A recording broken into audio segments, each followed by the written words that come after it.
This is such an Xbox 360 ass game, for better and worse.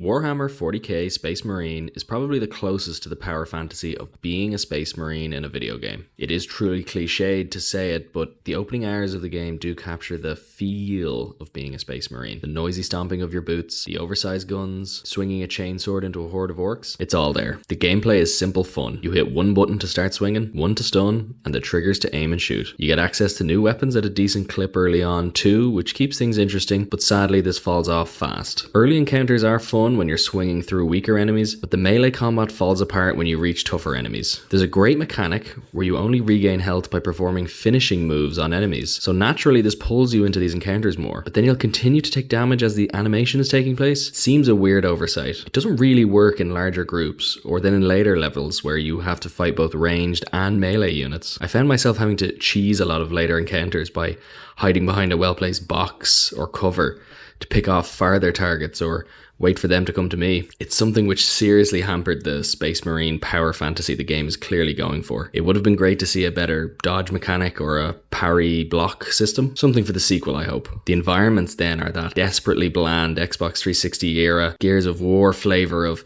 everything's just brown or grey. Now I know that we are in the 40k universe and you are on a world that's meant to be covered in industry and machines, but running through the same brown corridors gets old fast. There's a lot of filler areas where you're just running down one hallway to get to the next arena and then running down another identical hallway. Having said that, the game does do a really good job of capturing the scale of this universe. One of the hallmarks of the world of 40k is the imperceptibly vast scale of everything. Planets covered in factories, battles involving millions of soldiers, and titans hundreds of feet tall. The opening of the game does a great job of capturing this, where it sees you dive from the air through an ongoing aerial battle onto an orc ship, or when you complete an early objective of securing a titan housed in a massive factory. You get these moments that you are just a part of some incomprehensible machine. It's great. So, in the end, if you aren't already a fan of this universe, then sadly I do think what you have here is a pretty mediocre shooter with some seriously underdeveloped melee mechanics.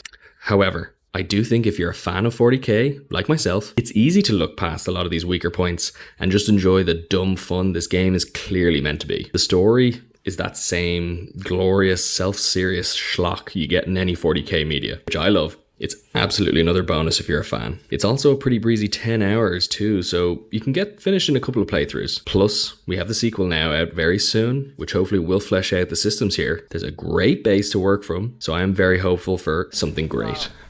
Captain Titus of the Ultramarine. So I still don't know what to say here at the end of these videos, so thanks again, and please subscribe.